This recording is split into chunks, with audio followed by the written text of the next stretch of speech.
So we are live, gentlemen. How you guys doing? Doing very well, thank you. How you doing, AJ? How you doing, Ashkan? I'm good, man. I'm still stoked over the weekend that we were together and doing the live commentary. Best weekend ever, wasn't it? Yeah, man. And I'm super stoked over AJ reaching out to me to kind of wrap up the weekend and mainly share our thoughts about the contest weekend in general, but also go through the classes and discuss the highlights and kind of expectations. Maybe that's not always was fulfilled as we thought.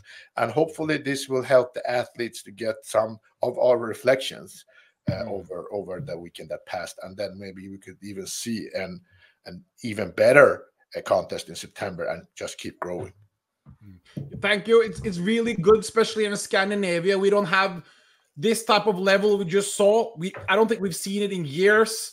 And now the UK people are flying in, and Germany. I think we had a lot of German winners. The bodybuilding winner, I think, was German. I think the wellness girl was from Germany. Figure girl was from Germany. Yeah. So it's so great that the Sweden is like open up for worldwide, and we definitely need it here in Scandinavia. That's for sure. Definitely. I went in 22, and obviously that was the first year. And even then, I thought that was a fantastic show. Now, I didn't go last year, but you two both did. AJ, how do you feel? How do you feel it even grew from last year? Because obviously your lady won the figure and turned pro. So just tell us. I think it's hard to measure exactly how much growth it is, but it was way more athletes. It was way more hype, but also the level in each class, as we saw in bikini, we had such. I think we've never had a bikini lineup like this ever in Scandinavia, and the level we saw. And just the athletes flying in, and you guys commentary, and the guest posing, and the goodie bags, and this is things we don't see in amateur in the NPC in Europe at all. This is I said I felt like if I said to someone the other day, I said, look, even if you just flew over there and just hung out backstage for all 2 days, you'd go home and you'd have had a great time. There was that much buzz and that much excitement. How do you feel, Ashkan? Yeah, I agree, because the whole package with the experience that the promoter organizer want to achieve and deliver, I think that was definitely fulfilled, because everybody came with a lot of expectation and they left with the fulfillment, in my opinion. And I really want to also emphasize that when we sat there for like 9 hours straight, 2 days each day, seriously. 9.5 day 2, mate. 9.5 2 day 2. Yeah, each class was very interesting. I mean, you can also see if you go back and analyze the way we do the commentary. We were never kind of even like, oh, now is bikini our board. It was super exciting regarding class, and I also think that all of us three also gaining more interest and knowledge for each class, and then you can start finding details and break down the classes. And I think also bikini was one of the toughest classes because it was so even. How is the hype in Sweden, Ashkan, for this NPC Sweden? Is this something that athletes speak about all year, or? Yeah, man. I mean, I think in the beginning, those who knew, they knew that this is a place to be, and there have been some kind of carefulness from people competing in other divisions, but now more and more are kind of putting the guard down, try out, and once you're there, you know, you're stuck. You know, you don't want to go back. There was a lot of athletes coming over from the other side. I heard, like you mentioned a few times, you said, oh, this one's come over from the elite side, this one's so they're not just, we're not, like AJ said, we're not just having Germany, UK sending big teams. We've actually got a lot of athletes jumping over from other federations as well. So obviously that's going to help it grow as well. 100%. I also think that there are different backgrounds because why they do. Some people have reached the ceiling on what they can actually achieve in other federations, and they want to have a bigger challenge.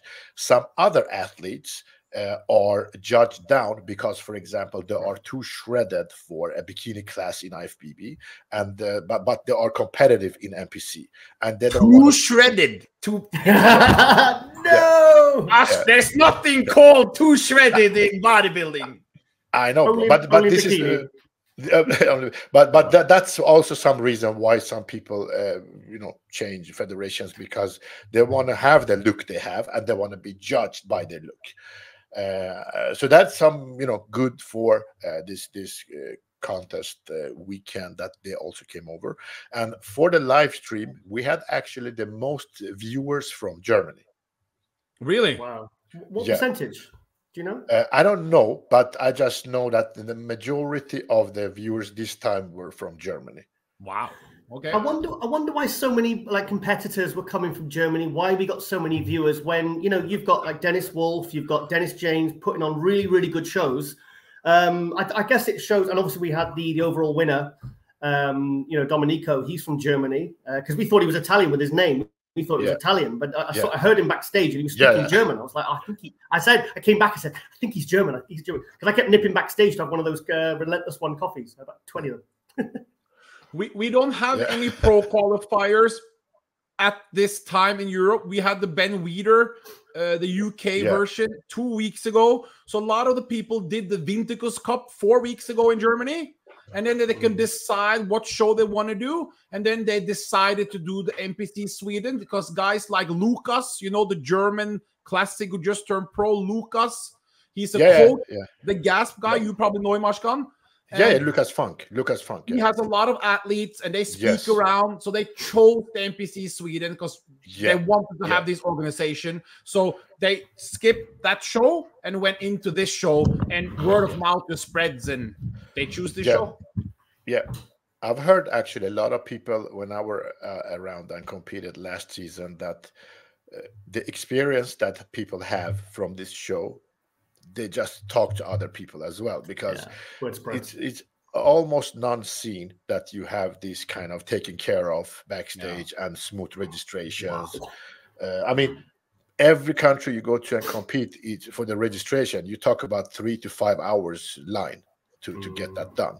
But I've never experienced that for Sweden Grand Prix and Iron World contest, so which is great as well.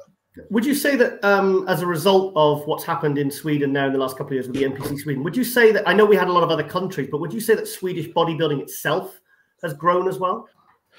I would say it have grown, but I still believe it's not gonna be as big as we would love to, because of the basic culture, how you see bodybuilding and fitness in the Nordic countries in general. Okay. It's a very subculture sport, or whatever you want to call it. So still, even if the sport grows, is not going to be, for example, as in UK or Middle East or US, as that people think you're a cool guy because you carry a lot of muscle.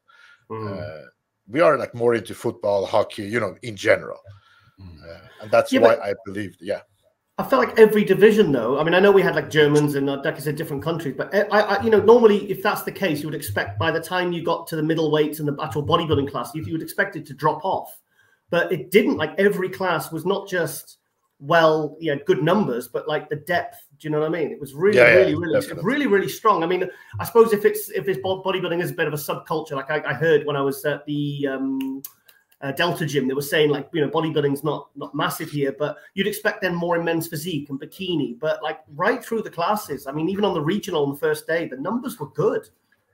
Yeah, it was. I mean, also imagine this is one of the few contests in Northern Europe covering Germany, Norway, Denmark, Sweden, Finland that actually are available.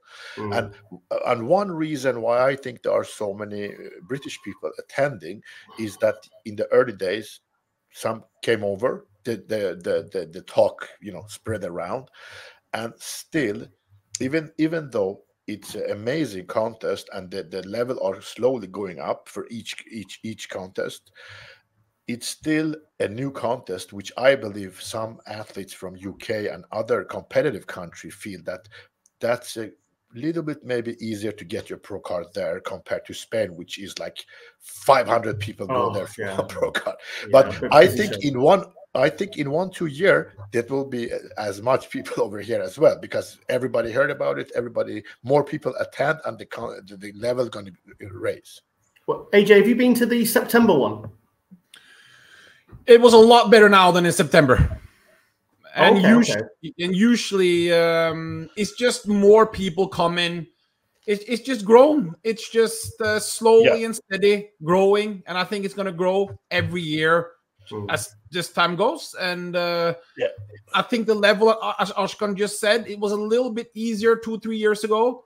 But now it's getting tougher and tougher. And steady, and especially with Portugal and Germany entering the field. But should we go into classic, Ashkan? Because remember, there's a lot of things to talk about. Yeah, I definitely agree. Hey, Giles, what reaction was that, Giles? My shoulder's hurting. My shoulder's hurting again. Okay. No, I'm just no, I'm fine. All right, guys. So let's go through the classes in the same order that the contest was held, because that will be the easiest way to keep this structured. And we will start with men's classic physique, Sweden Grand Prix on Sunday, just to be clear, so people not getting confused. So classic physique open class A. Let's have a little bit thoughts about that. The winner, Renee Slater, Giles. Yeah. You remember him? Shaved head, nice round muscle, good condition. Do you remember him? Yeah, I do. Yeah, he was very good, actually. Yeah, good. Yeah. So I'm just trying to bring up the results. All right. I can go a few words on Rene. I think he was really well balanced. And as we know, and as I personally have experienced, that roundness and structure are extremely important in classic. Actually, I think that's even more judged than to be super shredded and extremely conditioned. And me and Giles actually had a lot of interesting discussion during the live stream that we are like conditioned guys. So we always love to see people like Sahara dry condition. But if you don't have that nice shape structure in classic, that's going to be hard to kind of just come with condition. So I don't think Rene was the hardest guy in this class, but I think he had the overall package and the roundness, which gave him the win. Yeah, I didn't see it close with anyone else in that class. It was a very dominating win. Ataf Sahar really impressed me for his gains, though, Ashkan. Mr. Biceps. Mr. Biceps Atal, he did a huge improvement from last time he competed. And as you guys know, maybe he worked with Joar Fellmar, a Swedish classic guy that are very active in coaching people. I think the work they did past 12 months have definitely paid off. What kind of impressed me with him, it was actually the muscle mass he have added on his shoulders and arms, which kind of brought up his complete package. Great look, back slick hair, very positive energy on stage. The way he presented his physique with like zero anger, but just positive energy, and with a nice flow when he did his posing.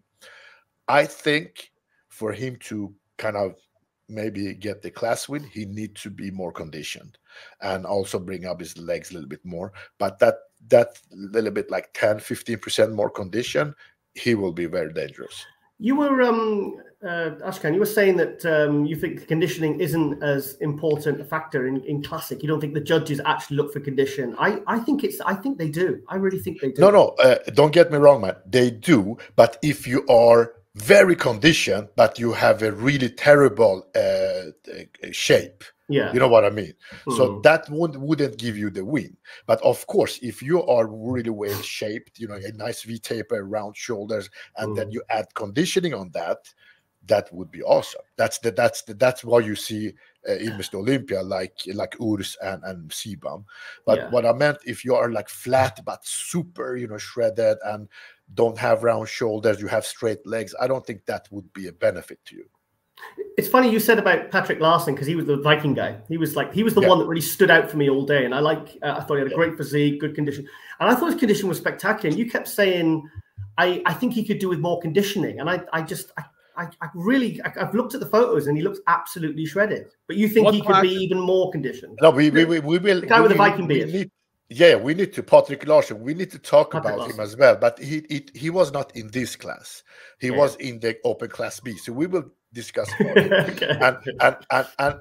And I'm really kind of pushing people to get conditioned, because that's what I think how people are down the job or not. You know what I mean? Yeah.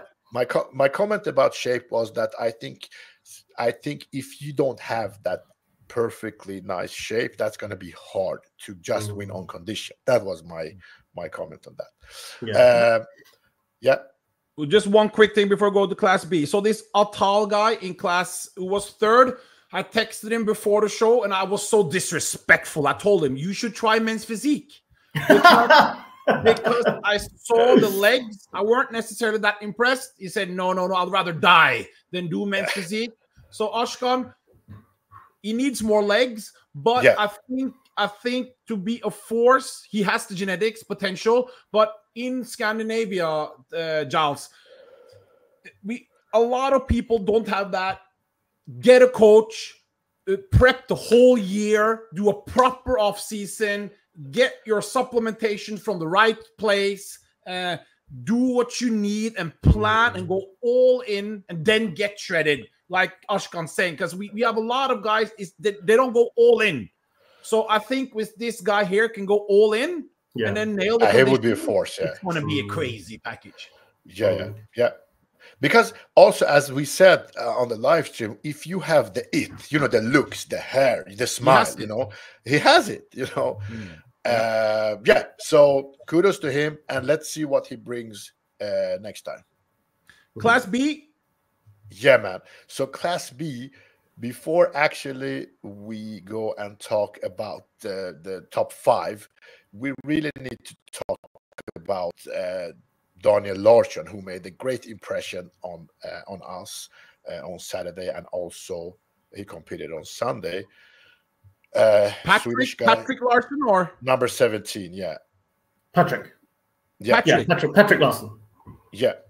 So he was actually in our site the whole weekend. Giles really liked his physique, huge biceps. Yeah, a lot of muscles all over the place.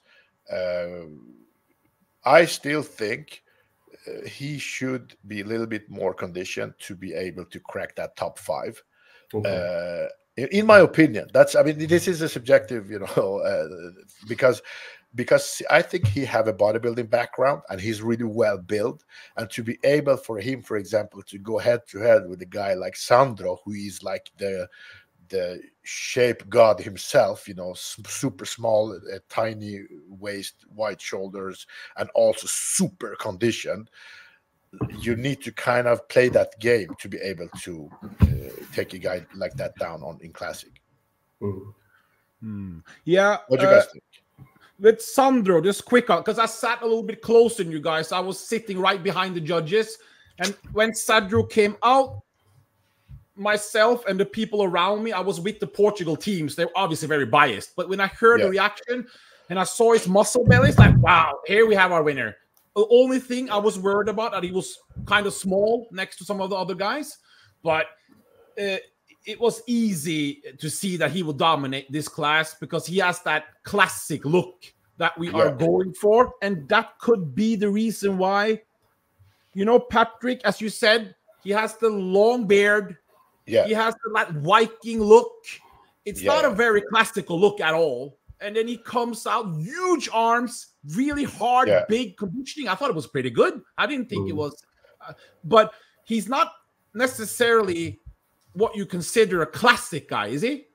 I'd be interested to see if he would, what weight, how many kilos he competes at, because I think he could have.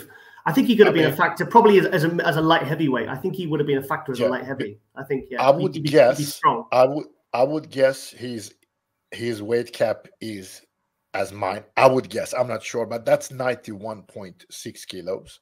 Right. And, he's a light that's a light heavyweight bodybuilder, and those guys are pretty massive. He was dense. I mean, especially around the shoulders and the chest and stuff. He had a lot more density and kind of maturity than the other guys. That's what really stood out for me, So you will not win your pro card as a light heavyweight bodybuilder with that type of shape. That's not going to happen. You have to have like Flex Wheeler genetics then to win a pro card in bodybuilding as light heavyweight. So what is he going to do then, Giles, in your opinion? If he wants the pro card, what does he need to do? Because it has to be classic then. But he's just going to have to do more qualifiers. I mean, he could go do Hungary or Ireland, or I mean, I think he's capable of turning pro. I really do. I mean, for me, like I said, he was in classic. He was a standout. He really, like you said, it's whatever draws the eye. It's like when I saw Wesley compete at the Arnold Classic, I was like, I wasn't expecting him to look like that. But it's what your eyes are drawn to. And my eyes kept being drawn to his overall package. I thought he was sensational. I saw him backstage as well, and I was like, wow. So maybe he should do like in fifth there. Very impressed with Daniel Friedberg. Ashkan, you can probably tell us a little bit more about him. But his glutes is something that Larsson could maybe add to his repertoire. Because those glutes, remember the glutes, Giles, on the number 13? I can't recall like specifically. No, I can't. So I will refresh your memory, bro. So this was a guy who actually did so well on Saturday, but we talked about together that his color was really bad. It was that somebody put something on his body. He had a little bit of a mustache. He was super symmetrical, shredded, really well balanced. It was like a miniature pro. So imagine taking a pro, but just shrink him a little bit. So he had a great potential, and he works with Anton Arrhenius, our Swedish blonde bomber. Do you know him, Giles? The short guy with the crazy legs. That's Prep with Callum, the classic guy from Sweden. Very huge good potential. Huge legs, What's his name? Anton Arrhenius. Arrhenius? No, doesn't ring a bell. If you show me a photo, I'll probably recognize him. Yeah, I saw a picture. Actually, I think he competed when you were away that time. Oh, 23.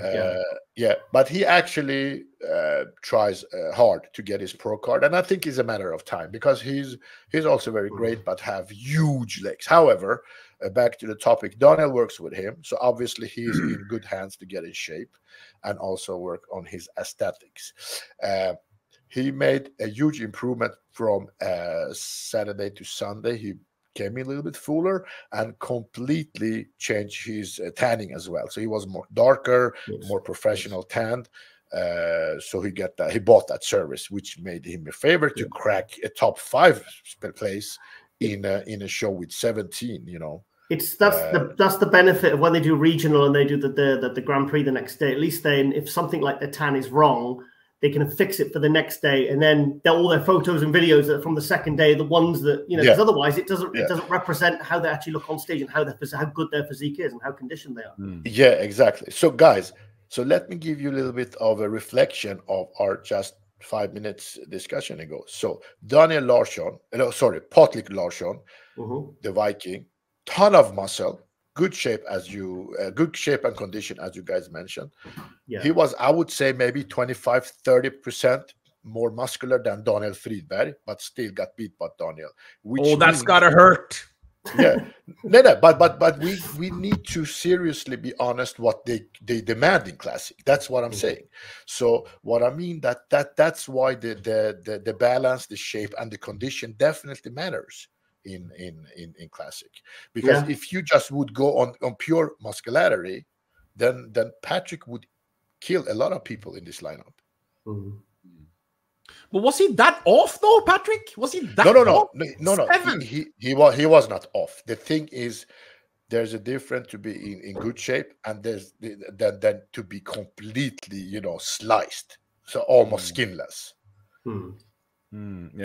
I believe if you sat front row, you could see Sandro how shredded he was, because in Hungary last year I competed against him and he is shredded, and he had like striations from his hip to his knees on the side of the legs.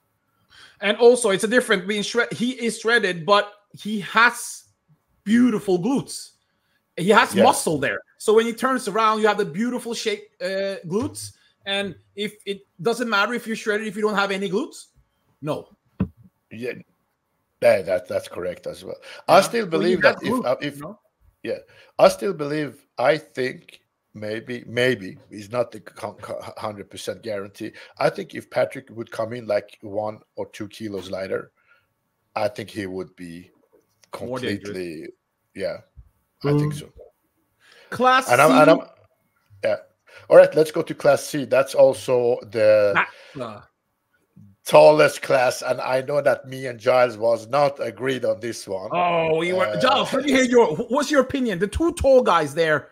You remember the one? Daniel Foster and Thomas. Daniel Foster won, number 141 and 143. That was shredded, huge frame structure. Let me tell you exactly what I thought. I thought Thomas, who came second, was going to win. Me too. But also when Daniel did win, I wasn't appalled by it, but I actually thought, okay. I mean, if you watch the live stream, I've literally, I'm going, yeah, Thomas all the way, Thomas all the way. But Daniel was also, I mean, how tall are they? Like your height, age, you're like 6'5" or something. They were giants. Tall, yeah. So, but anyway, but when Daniel went into the overall, I had him picked for the overall. He was my choice. So those 2 guys I felt were good enough to be pro. Thomas and Daniel. So my opinion is that Thomas and Daniel were really similar, but Thomas had a little bit edge in the midsection because he had carved muscle, dense abs and serratos, just like jam-packed with muscle. But I think Daniel was pretty shallow in his waistline. Have you noticed the guys that don't have abs? They just continually hit vacuums. So Derek Lunsford did it, the Olympiad, didn't he? He hide their shallow abs. Yeah, so that's why I think that it could go either way. Daniel looked great as well, but I think Thomas was a little bit sharper in this line. So I called the judges after it because I couldn't believe what I saw, and they told me that the reason why he beat him was that he needs to be fuller in the legs, this Thomas guy, and said he was looking kind of, he was so in condition that his legs disappeared a little bit. But so if you see them from behind in the back double, you can see Daniel Foster has more meat on the hams. Yeah. All right. But it's close when it was close. But if you said condition matters, Ashkan, it definitely didn't matter here. No. Yeah. But I have to say sometimes some things it just doesn't make sense. How much you twist and turn is like, okay, you just break it down and that is what it is. But I sometimes condition matters, sometimes size matters, asymmetry matters. But obviously Daniel Foster took the tall class with his overall probably. And also we could sit here, we can think stuff that judges think completely differently as well. And also, if you notice, because where you and me were sat, we were kind of like opposite the back, above, looking down. To me, it looked like no one had legs, anyone. But when you're actually like where AJ was sat, like kind of looking up, legs look kind of better. Yeah, it's like when I went down the front to get the sheets for the names and stuff, and I looked up at the couple and I was like, God, this class, everyone's got great legs. And then you go back up and it looks like, because you're looking down, it doesn't really give the, you need to be kind of like front on or, to be honest. Yeah, it's a perspective. So, but like I said, those 2 guys, Daniel and Thomas, I personally would love to see them keep going this year because I think both of them are pro material. I think they can get their pro card this year. Thomas is right now in Portugal as you speak, competing at this moment. Oh, wow. He just texted me and said, AJ, I don't know if I can do it. I said, what do you mean? He says there's tons of monsters here. So in Portugal, we'll see. The class was good though. He was really good. He was I've seen guys like that. He was good enough to stand in. Those 2 were good enough to stand in any pro lineup. Yeah. Overall battle. Before we go to the overall, I need to ask you one simple question. When you get your pro card that we're going to discuss in the overall classic physique, what's your opinion that people wait like 2-3 years before they do their pro debut? In my opinion, it's if you get your pro card, you should do it right away. Especially if there's a show, it depends how long you prepped. If you have to go longer for a prep and stay on diet for a very long time, it can be unhealthy and you can lose your pop and then it wouldn't be a good look. But if you have a show, especially in the next month, 40 days, you should go right into action, because if you turn pro, you're a professional, and to be waiting for years, we don't even know if we're going to be alive next year. AJ, you've got to get your. I always say, guys, you've got to fix your starting point. Like I was talking to Carlos, and he was talking about doing a pro show. We're doing Texas, and I said, look, get in there, jump in, test yourself against the best. And it's like this. I think, like AJ, I agree with you. If it's say up to 4 weeks after a show, you know, that's not really hugely difficult to stay on. And like I said, then see where you fall, get the feedback, see how you actually compare. And the thing is, think about how encouraging it is if you jump in. I think it depends on the category, male or female. But imagine if you jump in and you get first call out, or you get second call out, and you're compared and you're moved around. Like, that's a huge confidence booster. It tells you what you need to do, and then you can shut it down. And then, but I think the days of taking more than a year off now, I think those days are gone now. I think people prep differently now. They don't blow up to 300 pounds. They kind of stay within, and I think people use gear differently and all these kinds of things now. I think they more, you know, especially with like categories like classic, where competitors, they don't prep like bodybuilders do 365. So I think it's less taxing on the body. So I think if you've turned pro, I think it's the standards of these, like I said, these NPC Sweden and all these amateur shows are so high now. I think this they can do well. I would say just go and jump in the Pro. Go jump in, you know, in the pro show. Why not? What have you got to lose? Because I think, first of all, there's nothing to be ashamed of, even if you come dead last. And second, it's your starting point. It's your starting point. Yeah, people don't understand. This is not a sport. This is also to build your personal brand. The NPC and the promoters need to see your face, and they want to see your face over and over and over again. And as AJ said, we've seen people get their pro card, they waited, and they never competed. They just disappear. You know, all right. And then you kind of completely throw that into the trash. But if you just try, show up, do the show with zero expectation, do your best, go back, and then come back again. Especially in the bikini classes, because that's not so much required. Or if there's a pro show the next day. Do you know what I mean? Like, why would you? I mean, I've seen it happen where they don't go and do the pro show, and you're like, why would you? Do you know what I mean? It's like, I don't know, maybe one day you're a champion, next minute you're 13th place, I suppose. But then you're trying to turn pro so you can step up into a different arena. So you may, I mean, you've got to test yourself. And the thing is, if you test yourself, you can't avoid the competition. You're going to have to go up. If you want to reach the top, you're going to have to go up against this kind of caliber at some point. So you may as well just go for it. All right, guys. So let's go men's physique. Overall, we forgot, maybe very important, the overall discussion, the pro overall classic. I mean, Sandro won it. I think there was no match to beat him, because I think he was so superior with symmetry, condition, shape, presentation. That was a clear win for me. Really? Yeah. For me personally. Okay, I thought, AJ, who do you have? I'm a little bit in between you guys, because I say you have Daniel Foster, correct, Giles? No, I had, Daniel, the tall guy, Yeah, it's, in one way, it was a clear victory for Sandro, but in another way, he was getting outsized. When you see him live, close up there, I was like, is he going to do it? Because Daniel Foster has a lot more size. But for me, Sandro, this is classic. This is what we want to see. It's not about the size. And I had him winning. And I think it's good for the Norwegian, Scandinavians, people to see you can win classic without being a mass monster. You can just, if you have the shape, you can turn pro as a 23-year-old if you just bring good, because he wasn't like Michael the Bull condition, but he was in good condition, but he had beautiful shape, and he got out muscled, but he didn't get out classic, as you say. So no problem with him winning. But Tiger, you say something else. No, I agree. No, like I said, I had Daniel Foster winning. I had him winning. I like the. He's like I said. I think he would stand up well better in a pro lineup. You mean like that? Yeah, I get your point, but I think that Sandro is more complete, because I think Daniel's length opens up with such a huge frame to add even more muscle.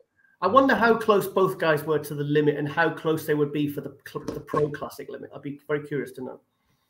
Men's physique next? No. Next one is women's physique. Women's physique. Where do we go with women's physique? Yeah. Class A. Yeah. And I just also have to say, I think this was one of the best women's physique classes we have this year during this contest, because more ladies were attending the competition. Previously, we had good athletes, but there were like nobody competed against them. So now it was fun that there were actually 5 athletes battling it out. As a owner of something called Female Bodybuilding Channel, so I'm very involved with women's physique and women's bodybuilding. That's one of my main passions, those 2 heavy classes. I like the big freaky girls. I don't like them. Anyway, we go on to the next. We know. Usually in Sweden, we have extreme low level in women's physique. Very sad. It's not been good. We've been few girls. We have a lot of just master girls. We have the great, what's her name? The great Swedish girl who won, Jenny Melin. Remember her? Yeah. But she kind of disappeared. But then she disappeared. But this time, it was completely different. Tons of girls, great level. Team Vicky. Malin Svensson was like hype. Malin Nilsson. So we have to speak about her. She was the European Championship in the other federation. Very good. Which she should have switched a year earlier. So I think she could probably turn pro earlier if she did the switch earlier. And Vicky, amazing athlete, great leg, great condition. We've seen Vicky before, and she was really great. So it was really cool to see Malin and Vicky go head to head. And then we had also other athletes attending the class from other countries as well. So Malin, Vicky, and Terry De La Rocque, the winner, Terry De La Rocque, she also did figure. For second and third first, let me hear you guys' opinion. Second and third, Giles, do you remember Malin, Vicky? How did you see that one go? Well, it was very close between Malin and Vicky, and I know that Mina and Ashkan were team Malin, but for me, I think it's because I saw both ladies backstage and I saw them up close. I think you were interviewing Malin, and then she straightened out her leg, and I was like, wow, which I didn't actually kind of see when I was sat watching it, but I kind of had it burned into my mind how good they both looked backstage. And the thing is, I've always felt that women's physique is more of a short ladies class, and because I think there's so little difference now between the pro figure and the pro women's physique, I felt like the taller ladies are more suited for, because it's a similar amount of muscle, I feel, apart from the arms. But I felt like it's more of a taller ladies class for, even though Sydney Gillen's like the Olympia champion. Like I said, it's more for the taller women. And I felt like it was for me, Tori, I had the 1 and 2 between Malin and Vicky, but I had Vicky winning this class quite comfortably. You have Vicky winning the pro card. Oh yeah. I felt like she was to me she was a standout. She's like a good density, lovely condition. She still had a nice feminine face, which I think plays a part. You know, which is why the whole reason they brought in women's physique, because they wanted this more, this 80s look. But she still had condition. But she had the total package. So, but like I said, there was it was a kind of a flip of a coin between Vicky and Malin. But like I said, I did have Vicky winning this. What about you, Ashkan? I had Malin winning based on me seeing her. The pro card or the top 2? The top 2, but also the pro card. Okay. Because I thought Tori were great, but I think she was a little bit too small. She was too tall. She looked like figure to me. She was more figure. She really stood out more in the figure for me. I was actually surprised she won the women's physique personally, because I felt like her physique was perfect figure, like the X frame she had, and she was a bit taller. And like I said, maybe I'm just biased. Maybe I just like shorter women in women's physique, like Malakan and those kinds of Danny Reardon type, But why I was kind of team Malin, it was I followed her the way she was prepping for this show, and she looked just crazy. The back was crazy, the dense muscle. But at the show, I saw 2 things that were against her. One thing, she did some posing mistakes. She was raising her shoulders towards her ears when she did the double by from behind. Right. Yeah. And also she didn't had her hip and glute positioning correct in the rear double bi, which kind of gave Vicky the edge.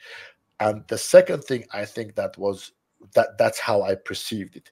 They didn't nail her peak, because I think she was drier and harder before the week before the contest, and then actually the contest day. Hang on, you felt like she was better on the first day as well, not the second day. Yeah, correct? I mean, correct? Because I was thinking, yeah, has she not got a tan? Has she not got a tan right the second day? But I felt like she looked better on the. Is that right? Is that right? I think, but AJ, have you seen the image on her IG like 2-3 weeks ago on the back shot, which kind of looks crazy with like striations from the lower back up to mid back? Oh, yeah, but filters, mate, come on. Yeah, so I saw hair from backside. Come on, we've seen this. We full butt this every single day. Yeah. So, first of all, Malin only weighs 53 kilos. Wow. Wow. So she's smaller than a figure girl in weight. Meaning her and Vicky are very. They have beautiful shape. But they're not this like Jeanette Olsen, the Swede. They're not like heavily muscled, thickly muscled girls. So when two things with Malin, when she turns around, the glutes are not in. Yeah, I think she wasn't squeezing. When you turn her around with Vicky, even though Malin has more a standout, especially in the side triceps, the round muscle bellies, when they're so even and they're so short and smaller frame, then you put the winner, Tori. She has the beautiful wide shoulders, tiny midchin, super tiny waist, super tiny. Then when you have that smaller structure with two shorter girls, and even though Vicky was complete from back to forth, she lacks a little bit of that muscle bellies that Malin has. So I just think that the winner has the structure, and you saw in her figure amazing, correct? When she did figure, AJ. Yeah. I thought actually because Malin had a better back, but I felt like Vicky took the back shots because she had tighter glutes, like more detail in the shoulders and the arms. And even though Vicky's back wasn't as good as Malin's, I felt like Vicky actually took the back shots. And for me, that's one of the main points. Ashkan, you have an eye, as they say, because when we were backstage, the judge. One of the judges asked Malin, I think you were harder 10 days ago. And then thank you for acknowledging that. Talking about? Meaning there has most likely, I don't know who's the coach. I don't know who's doing what. Frederick, I know who he is. Yeah. Okay. But it could be that something, because it's not a good sign if you're harder 10 days ago, huh? No, definitely. So it could be overloading or underloading. I don't know, but obviously, I don't think they hit the peak.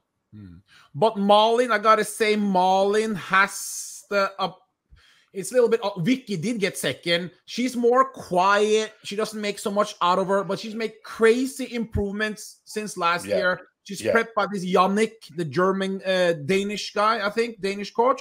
But Malin has the little it factor, and I think Malin could be a potential pro if she can fix the peaking and put on a little bit more size. I think so too. Do you think both of them, Vicky and Malin, turning pro, do you think they could do damage on a pro stage? Not right away, no. Not right away. They need to put more size on. Because women's physique, Giles, as you know, as you formerly dated, women's physique pro, the girls are showing up shredded like crazy. You see the girl Sara Viegas, Natalia Coelho. These are girls competing at 65 kilos peeled to the bone. So that's 10 kilos more. Yeah, 10 kilos up, yeah. I think in terms of if you compare all the girls the ladies that we are naming now, compare them with the Swedish pro Jenny Melin, she was like much bigger than this lady. Much big, but she wasn't as. But example, before we go to next slide, Jeanette Olsen for people in Sweden. There, the light goes on. Can you see the light? You can see. Yeah. So Jeanette Olsen, she is a Do you remember? You know her, Giles? Jeanette Olsen, the Swedish girl. Okay. Jeanette Olsson, Ashkan. Yeah, the curly with the curly hair. Yeah, you would say she's considerably better than Vicky and Malin right now. I don't think you can even compare. No, you can't even compare. She's never placed in the top 3 in a pro show. Wow. Okay, that's perspective. So that's perspective there. Yeah, but that's. I think it's great to actually be able to give perspective so people understand the difference of muscle mass that is required for some pro classes.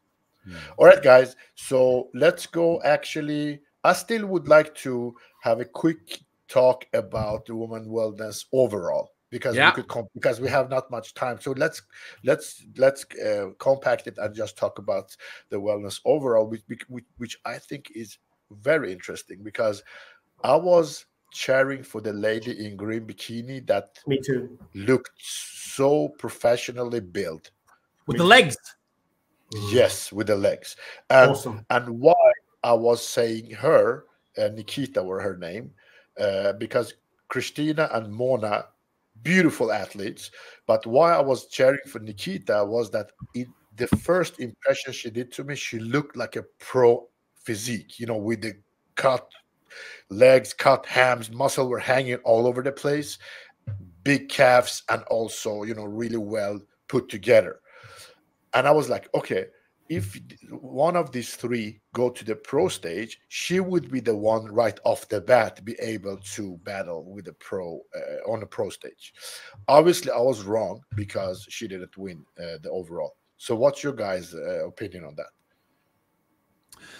I just saw quickly at that time, Giles, I needed a protein substitution for wellness. But when I went in and I saw the overall and I could see the girl in blue, the one, when she turned around, the glutes was on a second level. It was, I haven't seen these glutes. It was crazy. And when she turned around, she has that bikini look. She's the most, I don't want to use the word the most beautiful, but she has that beautiful model, you know, the beautiful look. And I think the glutes and the beautiful looks just took it, in my opinion. But do you think, I mean, now I think you're talking about Mona Pop, who won the pro card, obviously. Yeah, I didn't have her from the front though. I think she lacked a little bit size. That would be my question. Do you think at now she have the size for competing on a pro stage? I think she needs to, like the Swedish girl who just, what's the Swedish girl who turned pro in Sweden? She wasn't maybe in Sweden. What's her name? The girlfriend to Anton. Oh, you mean Jessica Lopez? Yeah, she's considerably smaller than her. And she needs to put on more size to be comparable as a pro, I would think. All right, gotcha. Then we got that class covered as well. So I'm just gonna scroll in my. But she was very beautiful. You know what I mean? Like very model type of. If she can pack on the size, wow. She have a future, definitely. So. Should we go also men's physique overall, because we've been talking for almost 15 minutes. So and we got to do bodybuilding. Should we do bodybuilding? Yeah, first? we got to do bodybuilding because that I got legs to do today, guys. I got legs. Yeah, we're gonna wrap it up. Yeah. All right, guys. What's your thought in general on men's physique during this weekend before we jump into the overall? Quickly, men's physique class A, Pierce Johnson, phenomenal, great round, beautiful muscle bellies, looks like a real pro. You know, guy Giles, the short guy from the UK. Sorry, say that again. So I was just checking. Pierce Johnson, men's physique class A. Johnston, the shorter, the won the class A. Yeah, I remember him. I remember. Yeah, beautiful. Who won this? Fabio. Yeah, I can wrap it up a little bit quicker because I know Fabio Silva from Portugal. He won the class B. He won Romania Pro in 2023. His class, so we knew it was going to be him and Pierce Johnson. Fabio, a very beautiful guy, like a model, great wide shoulders, tiny midsection. Yeah. Class C, Marcus Pivet, the overall winner. He's been doing it for a lot of years. Pro ready. Round. Yeah. Nice. Just have to add number 68, Erden Bilg was amazing. I was one of our favorite. Brilliant.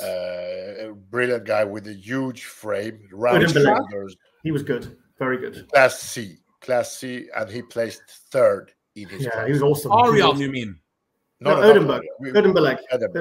Yeah. With the crazy white shoulders. His shoulders just kept going and going and going. He kept, it was a fantastic, really nice shoulders. Yeah, he had this white shorts, a little bit of an Asian look. He was super white. Oh, yeah, my favorite from the whole class. Yeah. He was it? Yeah, he was good. He was good. Crazy shoulders. Marcus, the Marcus, the British guy. I went up to him backstage because I think he was having photos, the free photos, and I went up to him, I said, mate, I said, you're going to probably win this. No, actually, after he'd won, I said, yeah. I said, mate, you're pro ready now. I said, you probably need a little bit more, because you could see up close backstage, you still need a little bit more conditioning.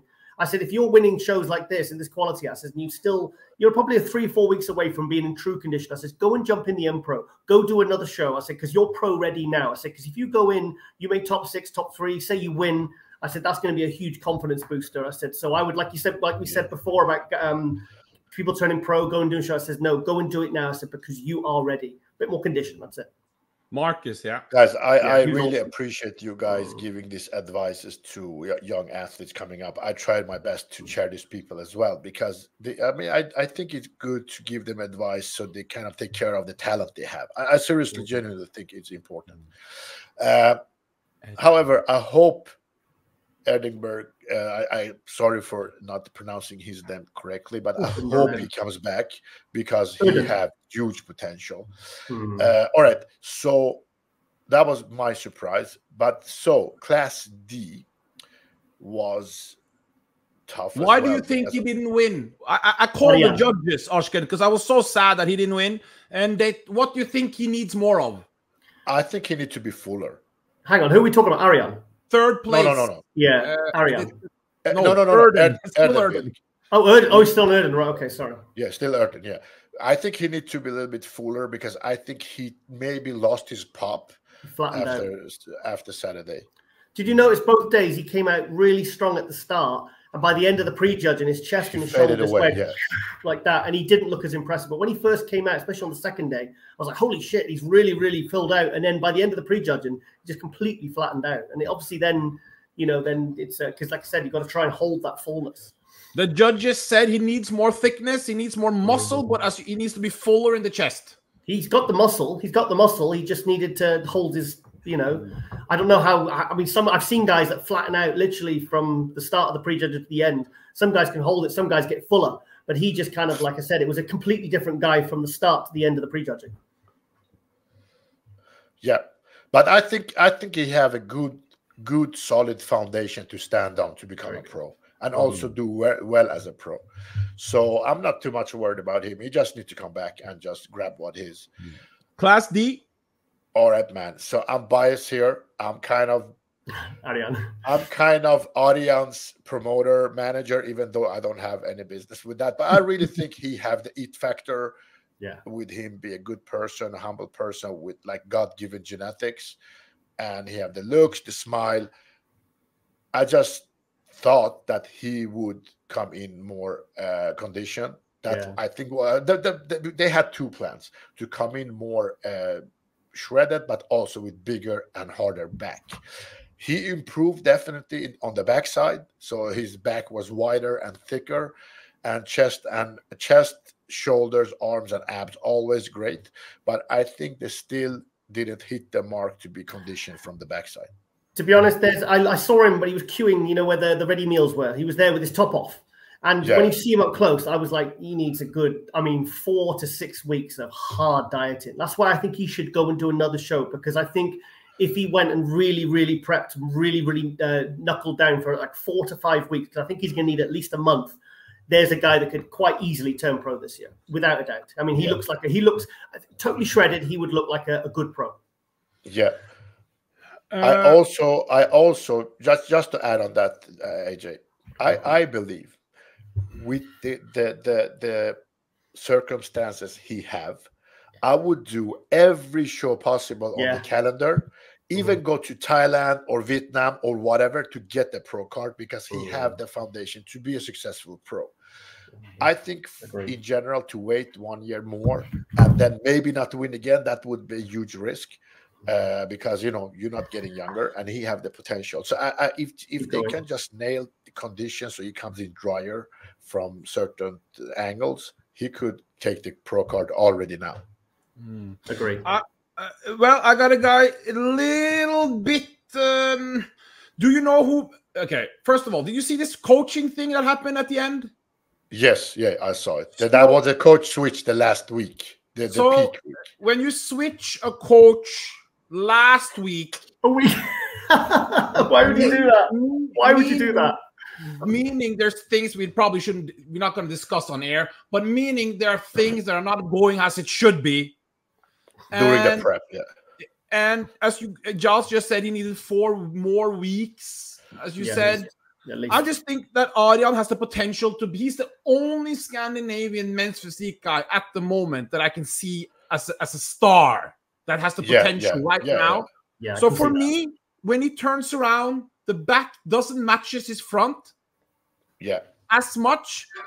So for me, add a little bit more to the back, follow the coach for a full year, and then you hit the shows next year, more back, and you follow the plan. He's with Falmar now because I thought his back was good, but his back is was better. Hard. It wasn't. I had a really thick back, a nice wide back. It was really developed, but it just wasn't in condition.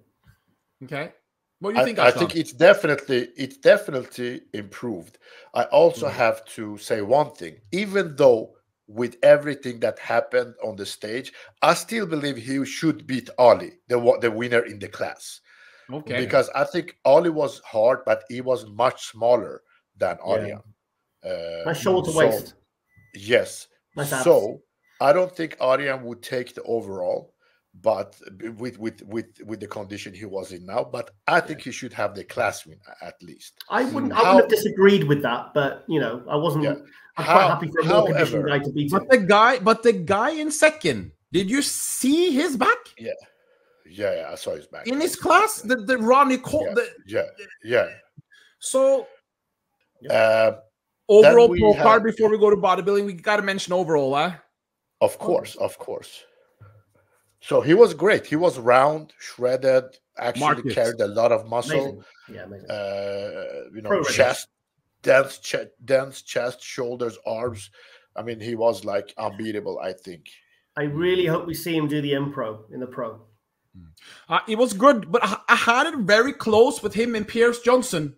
You know, Pierce, the class A, he was very round shoulders. He was very, very full in the pecs. And it was a great battle. No problem with Marcus winning. I had him winning also. But there was something about the judges told them to stand straight. Did you remember that? That they have to stand straight in the lineup? No, I don't actually remember that. The Pierce Johnson is used to standing on the side or whatever. I can't remember exactly what it was. So his abs faded or there was something like that. I can't remember exactly. But Marcus was really well-deserved. And I think he's been doing this for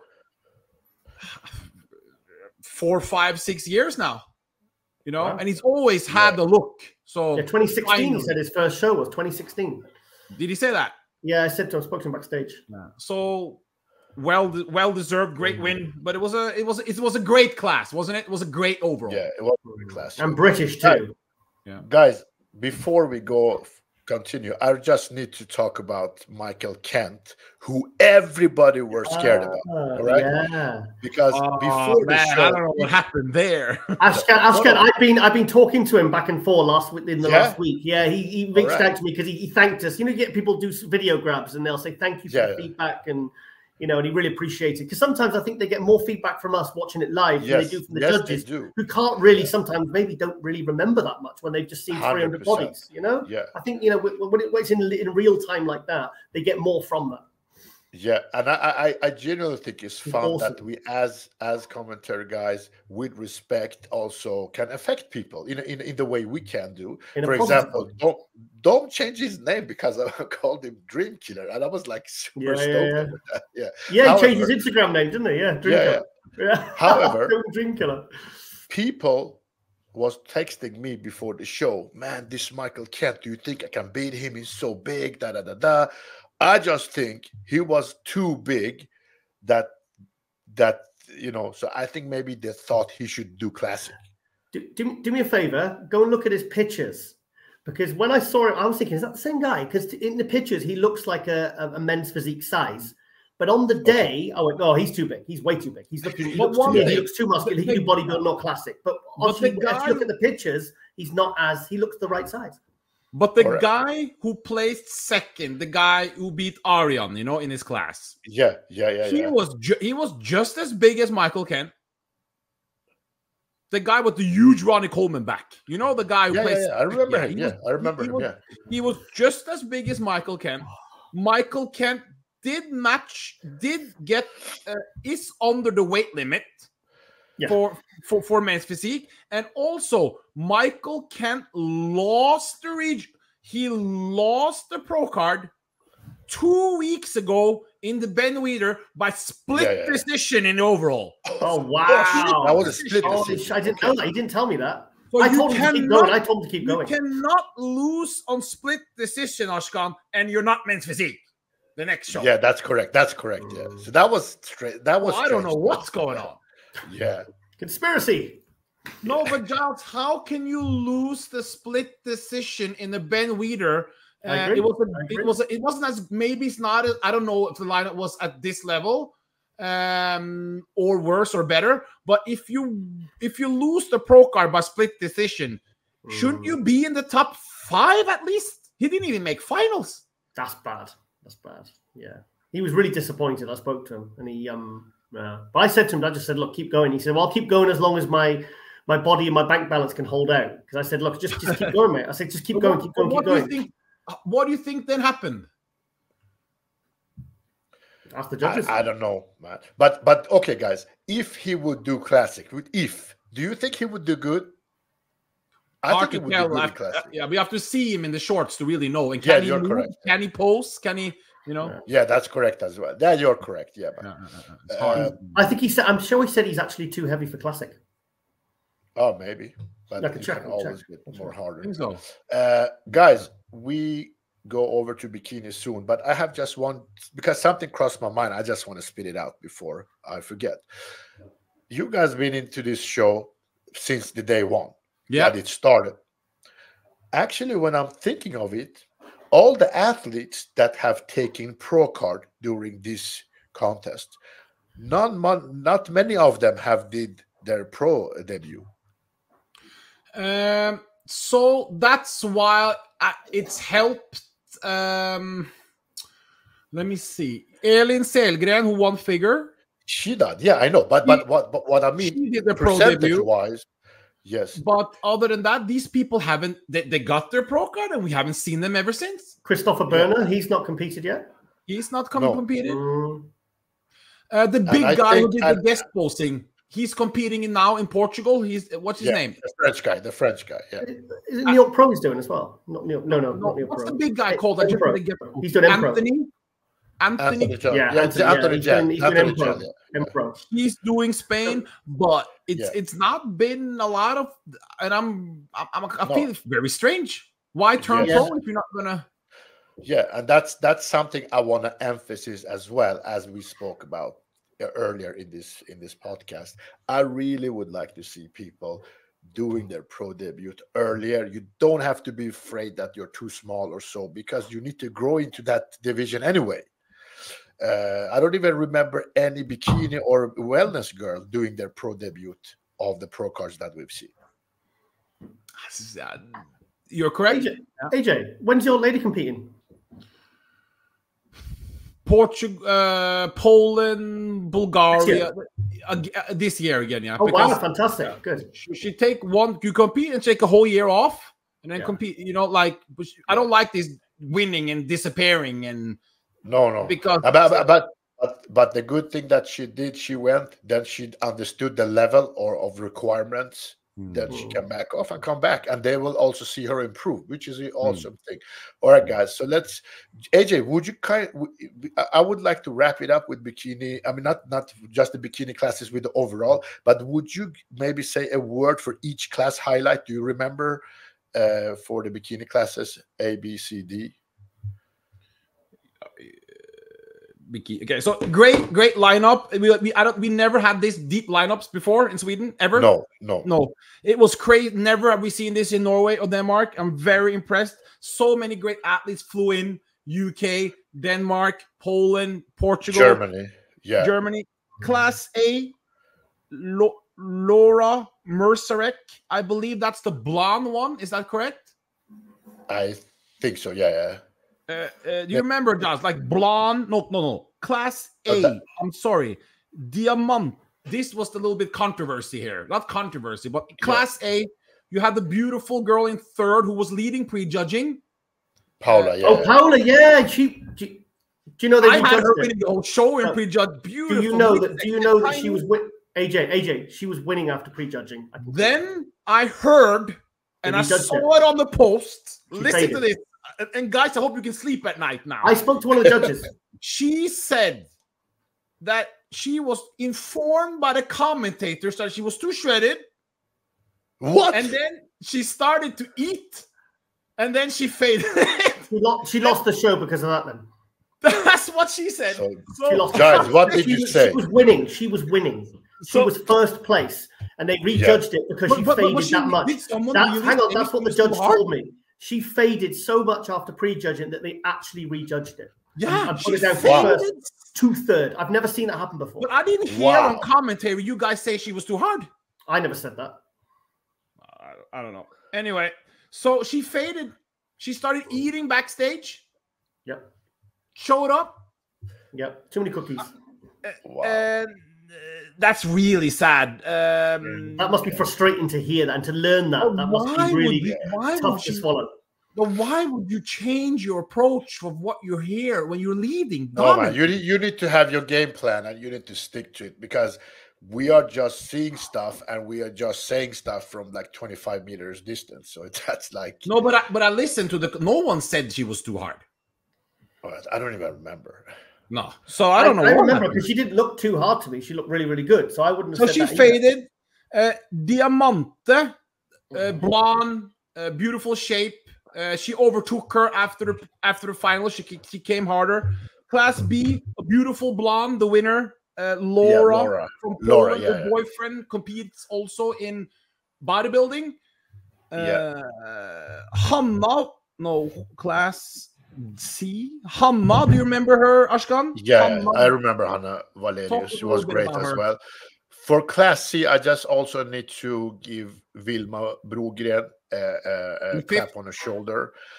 She kind of recently switched from FBB to NPC, and she's an athlete that have been pushed down for being too shredded. And she made a great impression for her first debut in NPC. She made the finals the day before she won, and also placed third, I think, in another class, which is a great. She won Class C on the first day, then she got in, and then she got third in the novice. And then the first day she got third in overall. Third in the novice. Overall. Novice. All right. She got third in novice, but won her class. Which tells you how good the novices were. Yeah. And then she made the final in a Class C of 16 athletes. So I just want to give some kudos to her. Just keep going, add a little bit more muscle, and the future is there. Is that Coach Clarice and Kalle is helping her, which is cool because it's a tough lineup to be able to even crack top 5 at your first 16. Yeah. But then Class D, I gotta ask. Yeah, she lost the regional, Giles. Evalina from Finland or Sweden. I'm not sure exactly where she's Sweden with a Finnish background, I think. I don't know. But she lost the regional and won the pro card. Wow. Are you sure?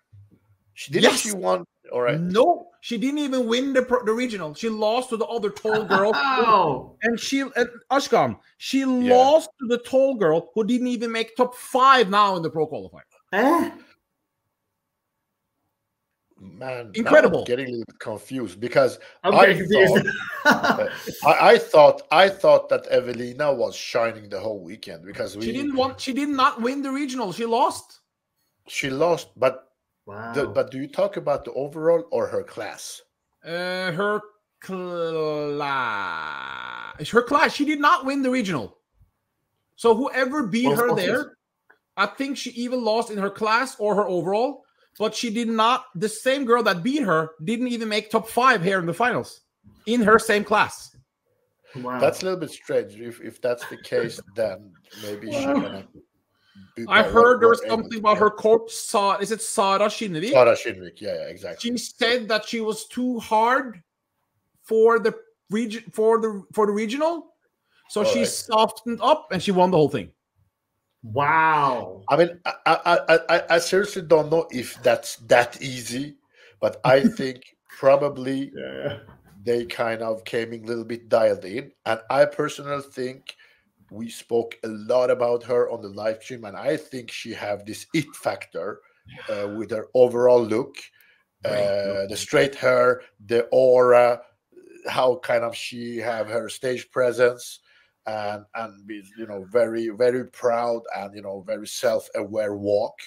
And I think that's kind of make her mark on the stage. And I think that because if you go back and listen to the stream, we were mentioning her over and over again about that. Yeah. If this girl showed up as she was at the prejudging this Freitas, would she have won, Ashkan? The whole thing? I don't know. It depends on how the criteria is, from day to day. I don't know, because it should be the same, but I think some factors also may come into role. For example, we had some great people competing in classic on Saturday, didn't even make top 5, but then on Sunday they did better. That's kind of don't make sense either to me. But I think it's great that the judge, because we have had some issues in the before where the show is over after prejudging, but isn't it great when the judges actually judge the finals? Rejudge it, 100%. Yeah. I thought it was just like okay, we're going to move them around for the crowds, but they do actually. It shows you that they do actually pay attention and they do rejudge it.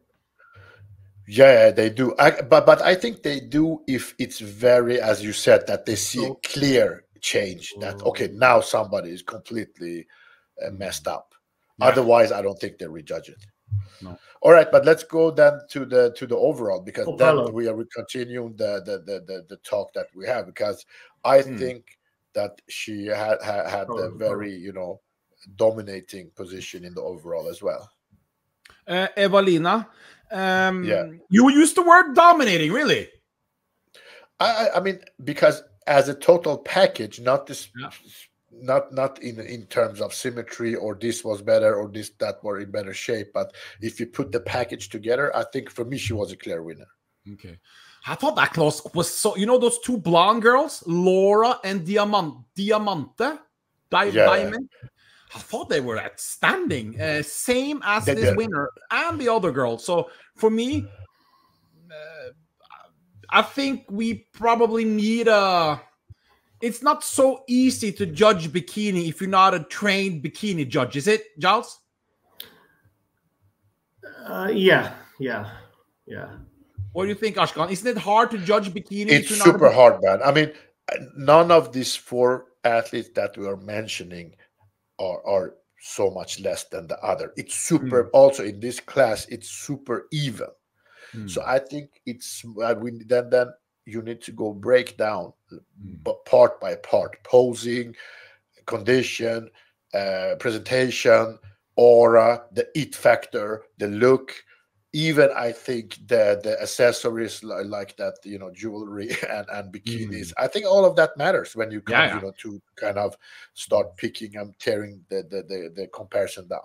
And I think Evelina was she has that, as you said, the straight black hair, into the with the face, and she has a little bit of a shoulder cap. She has a little bit shoulders actually, So it's very nice. She had shoulders. Yeah, that's why she had actually that shoulder cap, which I think Mina even thought that maybe it was a little bit too much for bikini. But I think that kind of gave that also the round look from the back pose, because it was not only glutes and legs. She actually had some shoulders as well. Men's bodybuilding, finally, the freaks. Yeah, man, that was long time ago. We saw actually solid bodybuilding classes on the Swedish stage, and it had been good years previously as well on NPC shows in Sweden, but we didn't have as much athletes on the stage at the same time, especially in the heavier classes. So which class do you, I think we go to open middleweight, because we have 7 athletes there. And who want to start? The open middleweight. Well, Leo, remember Leo I went to backstage, and I said, we both all said, like, actually, I went up to him and said, you're Leo, the middleweights, yeah? And he said, yeah, you need more tan on. And then his coach just said, he pointed to the floor like that. He said, look down, they were actually tanning him. So he knew. He said, oh no, thank you. He said, do you think it'll make a difference? And I said, I don't know, but judging by what we've seen with that bikini lady, obviously he might have been in 3rd or 4th because of that. That propelled him up to 2nd place for the final. So you know, rectifying things for the night show with things like tan, or maybe get a bit tighter and stuff like that, it can make a difference. So, you can pull ahead. So I think Leo was your typical bodybuilder, short, muscle all over the place. With his height, he looked more dense and compact. So it was not a tall torso. The torso is short. The lat insertion was really low, as low as his butt. Shoulder caps, deep abs, legs as well. Of course, not as big legs as Giles want to have on a bodybuilder, but he had legs that matches his body. And in my opinion, he was a typical Mr. Universe minus 80 kilo bodybuilder look, you know. And for me, he could actually win this show, in my opinion. Yeah, I like the progress, Ashkan, of Antonio Bengtsson. He was in great condition. The short Swedish guy, isn't that his name? Yeah, Antonio was awesome, but he did not do this class, man. Aren't we at the light? We are in open middleweight. Oh, we are in middleweight. I thought we were in light heavyweight. Yeah. So I think Leo, for me, was awesome in the open middleweight, and I also think Atal was great. But for me, Atal is more of a classic guy. I agree. I think Atal had more stage. I felt like half the show was Atal, because he was on stage. I was like, I'm sure it's about the 15th time we've seen this guy on stage. It's like, but it's good though. The more stage presence you can get, the more stage time you can get, the better. I say, do it. Yeah. What he did good, actually, he actually could adapt his posing and behavior based on the different disciplines. That is actually really great. All right, so you want to talk about Antonio, then let's go talk about open light heavyweight. I thought he made very good improvements, because I saw him before, and it's so nice to see. How old is he? I don't know, man, but I think he's between 23 and 26. He's young. Maximum. Yeah. Good condition also. Yeah, so Antonio works with Joar as well. It feels that Joar and Sara have half of the athletes in the lineup, which is cool. So Antonio did a huge improvement.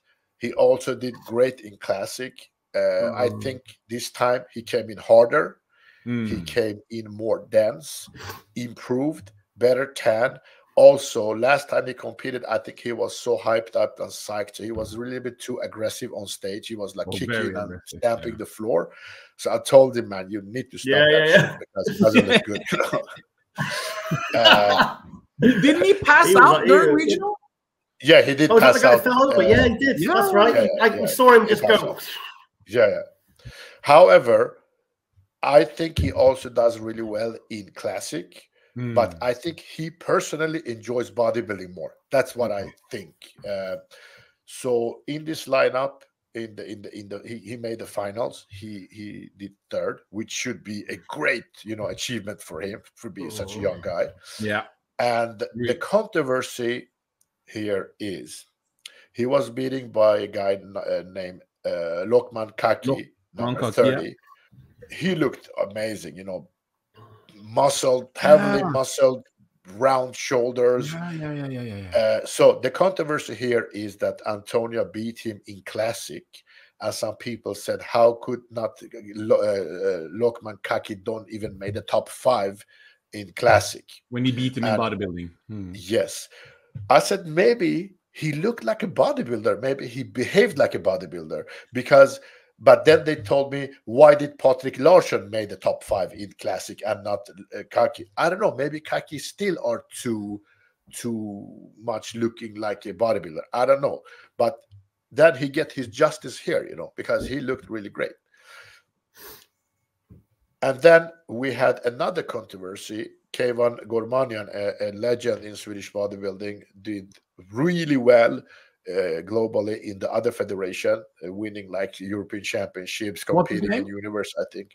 Number 119, Keivan Gormanian. Oh, yeah, people told me he was going to be good, but we didn't see, he didn't place that well. So what was really weird was that he was shredded. He was probably most muscled in this lineup. Yes. But he walked like a dead man, so he didn't have a presence on stage. There was something wrong with his external rotation with both arms, so he couldn't do his double biceps properly. And then the lats didn't pop out from front, and the lats from behind didn't pop up at all. But when it comes to muscularity, condition, he killed everyone. But of course, you need to, you know, have the energy. You need to be able to present your physique. You need to be present. You know, you need to be there. And Antonio did a great presentation. He was energetic. He was really active during, you know, comparisons and prejudging. So that was actually my take on this class. How did he take this loss, as he's a former champion? I personally don't know him personally. I just you know, followed his career from distance, so I don't know, because if you judge, you know, if he could open up, he could have this shoulders rotated as you should. I don't think many of these guys would beat him, because if you saw his side chest was crazy, for example, the biceps was popping. Yeah. However, great class. So and one cool thing with the bodybuilding class was that for each class it got even better and even better. You know. Very rare now. That used to happen like 20, 30 years ago, but that's a rarity nowadays. Yeah. So now we are into men's bodybuilding open heavyweight. You know, the heavy metal starts, the music starts, and things getting even more interesting. What was really cool is that we had 10 athletes attending. Really cool to see so much heavy guys attending the show in this class. And we could directly see when they came up on stage, some people got humbled from the day before. They just saw that, okay, to play this game, to play the heavyweight game, you know, you need to carry a lot of muscle and condition with the symmetry, and that's where that we could easily see how the top 5 stood out to the rest. You know, Josh, when you go to pro shows, even though there's many great athletes there, when you know Phil Heath is in it, you're really looking at only Phil Heath. Here, this guy, Dominic. Well, I was so excited to see, is he or Tobias, you know, the super heavyweight, going to win? Yeah. I was only almost in this class because Dominic, wow, that's a pro. It's funny because I saw him backstage, and he in a t-shirt. I kind of walked straight past him. He didn't kind of be like, I expected him to be like a giant backstage, and he was in a t-shirt, and I was like, I kind of could have walked straight past him if I didn't recognize, because like I said, I picked up he had a German accent because we thought he was Italian. But when you saw him on stage, it was just like, holy shit. Yeah. Holy shit was the right word, because I really tried to look at the others, but your eyes was drawn to him all the time. All day long. It was unfair on the other guys. 100%. And what's really interesting is that he had the size. Of course, the illusion of him did even make him bigger. That was like the fact.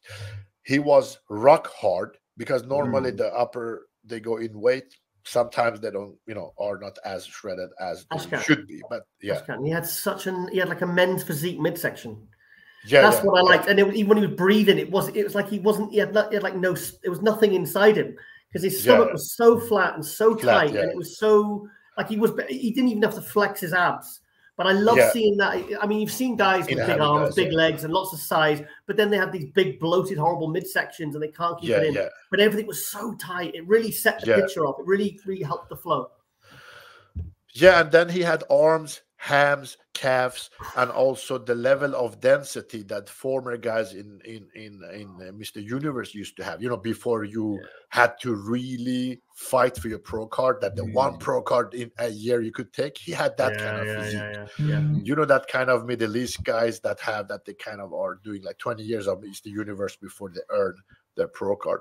So for me, he was a clear cut, and I was like hoping to just wait the class is over so I can see him in overall. That was like, exactly. Come on, let's guys. get this over with. Let's see how he does against Tobias. Yeah, I had no doubts. Yeah. So guys, then there was another guy, because I'm asking, I don't remember his name. He was also, I think he was a heavyweight with darker tan, and he looked amazing. He was super. He was super. Okay, then we get back to him. And I also have to add, it was the first time in all the years I've been involved in this, I've seen so many heavyweights and super heavyweights in such a condition, and also could pose. All of them could pose. Yes, yeah. That was nice to see. Yeah. All right, so let's go then to super heavyweight. I was happy to see that this Lud, the guy that is a young guy, because in Sweden and Norway, there are really no bodybuilders. They're all classic or men's physique. So I think he was only 24, Lud, or 25. Lude is super young, and he's super passionate about what he's doing, and he's super kind of strong, and he have a huge following from younger population from our industry, which is great, because a lot of younger guys look up to him. What I believe, and also I have to add, he have a great X frame. You know, for being such a heavy guy, have a tight waist, he can pull a vacuum, and he looks like an X. But what I think you have to do, or I don't think, I know what you have to do, you have to be much more conditioned. You can't change my mind. You have to be more conditioned. And when you are in that condition, then you probably realize you need to add also more muscle to your frame. And to fill that frame with that height and that weight cap, then, you know, there's a lot of muscles that's needed to be put it in place, especially on the chest and arms area. You need to fill up with more muscle. Yeah. The super heavyweight, that was a great class. The top three there. That was awesome. Fantastic. So a lot of people, I know that they were biased to Tobias Hane to win, because I think they are belonging to the same team as some other athletes, and they were cheering for him. And to be for Tobias be such a big, tall guy, he came in with the best possible package you could do as a big guy. So it was like, damn, he's surprised. Big and shredded. Great big condition, no midsection problems, good frame. Very complete. Yes. Very complete for being such a big guy. But I personally think that Domenico had the edge because he was more well-balanced. He had more hamstrings, he got bigger legs, and his overall impression, for me, did more sense. I had Dominique winning the overall. Me too. It's the density, the whole overall package. But but the guy was it third in super heavy with the beautiful tan? Was he third or second? I think it was third. Yeah, Sasha. Wow. Sasha, yeah. You remember him, Giles? The tan was on point. You know, almost like a classic type of bodybuilder. The dude looked like a classic, but like if you double the size. That was great. Also, the Norwegian in fourth. Did you guys see how wide he was? Yeah, the upper body. The guy with a huge upper body. Ole Christian. The freak. Yeah. So he came really from. He's won Norway's strongest man 3 or 4 times. Oh wow! Yeah, he looks like a strong guy. Like you could tell by the density and the thickness he had. He ain't doing cable crossovers for chest. No, this was his NPC debut. He done one show before, and during last week, his coach didn't even pick up the phone. Wow. So he had to peak himself with a friend for this show. So I'm really happy that he made. So AJ, who helped him? Now for this show, I just think he had a friend called Vetle, a different bodybuilder, but the original coach didn't pick up. We're not going to go into who it is because I don't know really the backstory, so we don't want to, you know. But we don't want to guess. We don't want to guess. No, so I think he did. But the structure, he was wider than Tobias, wasn't he? On top, yeah, upper body wise, he was really awesome. Yeah, just the legs. Tobias had better balance and better overall package. I mean, Tobias for me was the decisive winner. Like I said, it's nice to see big guys like Domenico with tight midsections, but also with very, very good condition. I mean, like Tobias's glutes were like rock hard. I mean, they were like some of the classic guys. You know, but on what did he say? Where it was either 119 or 124 kilo. What was 119 kilo? I'm sure that's what he told me backstage. Yeah, Tobias. Yeah, I'm sure he said he was. Yeah, because I was chatting to him backstage, and his trunks. He's absolutely huge. I mean, I was just like, wow. His chest was like, he looked like he was about to explode. That was amazing, man. It was a long time ago. I was so stoked over, you know, heavyweight and super heavyweight. Because even I think the previous years have been great, but then we had like 3 guys or 2 guys that were completely dominating the rest. Yeah, but now we had the battle. And I really hope that this also sends an echo to the rest of heavy guys in Europe, because I know in Germany there's a lot of big guys training. Also in Austria, so I hope even in UK as well. I also think, with all the respect, the guys who did heavyweight and super heavyweight in last September, they would have a hard time to compete in this lineup, because none of them was as shredded as these guys.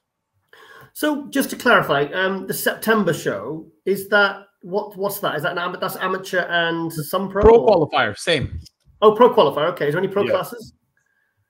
No pro classes. No pro classes. Okay, so it's another pro qualifier like this one, because they've invited us back for that as well. So I will be, myself and Lauren will be at the one in September as well. So I'm looking forward to that, because that's my first time. Like I said, I went to the Sweden Grand Prix in 22, missed it last year, and obviously this year I went. So yeah, looking forward to it.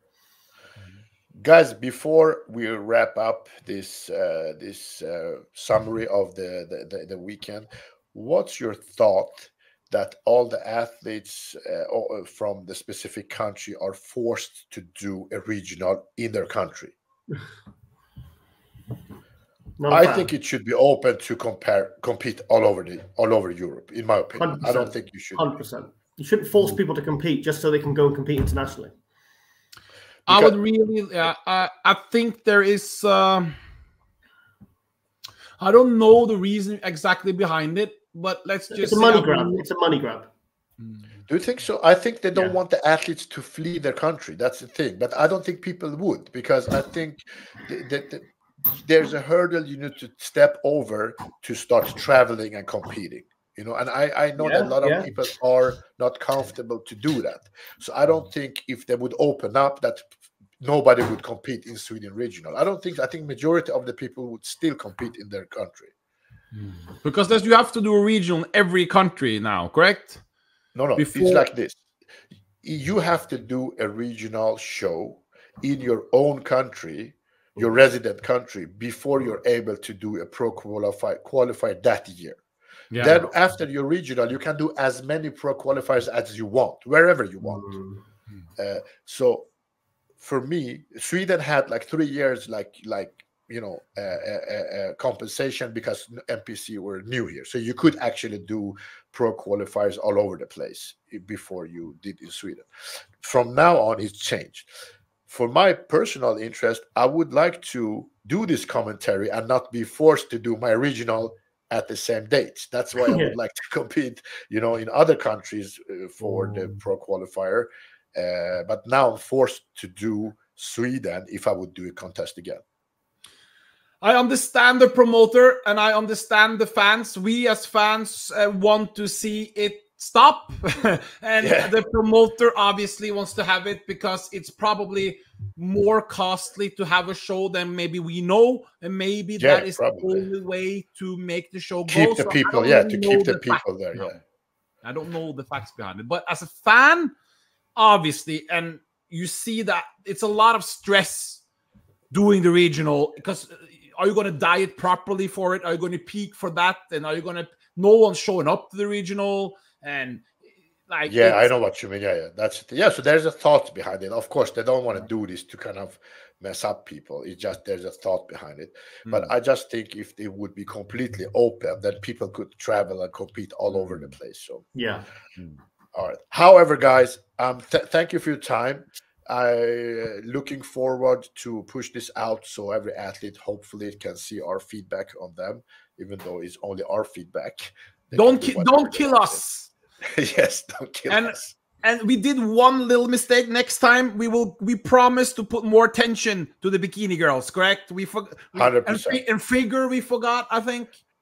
I don't think we forgot, man. It's just that we almost talked about 2 hours. Didn't do figure. No, we didn't do figure. We didn't do figure. But I also have to say figure was amazing as well.